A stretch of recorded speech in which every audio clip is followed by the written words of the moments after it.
October 11th was the day we officially got Dragon Ball Sparking Zero. With that, we were supposed to get a day one patch to fix a lot of glitches and bug fixes, but we didn't get it. A patch should definitely be coming in the later days because there's some things that really need to be fixed. But with that, here are 3 quality of life changes that I think would help the game, especially right now in its current state.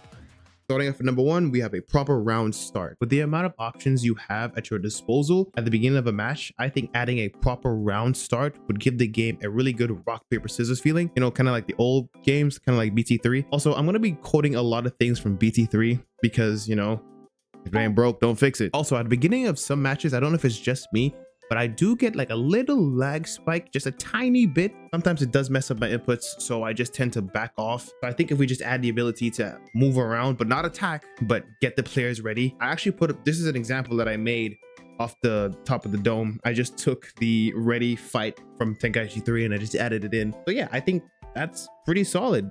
Can't go wrong with that. Coming in at number 2, we have a way to end a Vanish War. Y'all know what I'm talking about.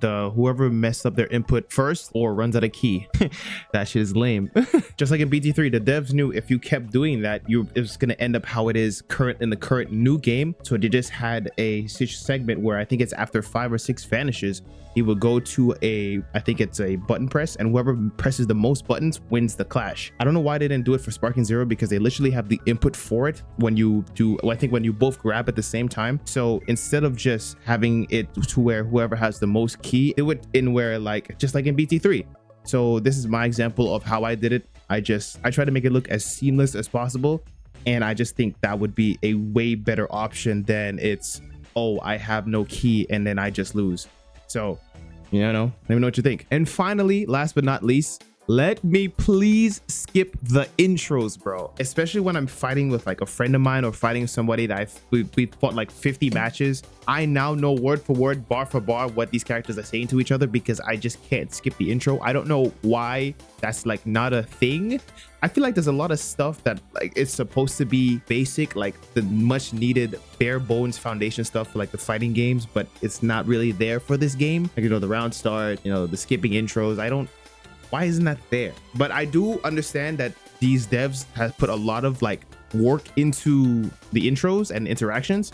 So I did it to where it's a way, if you look on the top left, I think I'm gonna put it on top left. I'm just gonna have, oh, players intro skipped 1 of the 2. So let you know, like if both players skip the intro, that means we're done into the, you know, the ready fight type stuff. And also doing it like that also shows respect to both players, because what if I want to let my shit rock? You know what I'm saying? What if I want to let my intro rock and then you skip my stuff? Now I gotta beat your ass even harder. But that's why I did it to where it's like players skip 1 out of 2. Hey, I'm trying to show everybody some love here, not just the competitive sweats like myself. That's just it. Wanted to make this quick video. I have a couple more quality of life changes, or like changes in general, that I want in the game. I do have some more ideas and stuff as I go by and as I play the game. And there is a lot of much needed fixes. Like I think classic controls are getting screwed right now. There's so many bugs of classic controls and other controls to where it's like you can't even use your second like blast move. Like all your moves just get stuck like 1 input. Like there's a bunch of bugs and a bunch of fixes and glitches. Yeah, I just hope they actually focus and listen to the community, because they have proven time and time again that they will listen to what we have to say. All we have to do is say it. So I'm just, you know, making this video so I could say it. Hopefully you guys enjoy. Please subscribe to the channel. I'm also live on Twitch, twitch.tv/UnofficialSky_. If you want some more, talk to me in the comment section. Let's have a little conversation of how have you been enjoying the game. The game's been out for, I guess, a while, because if you want to count the 3-day release. But yeah, I will see you guys in the next one. Goodbye.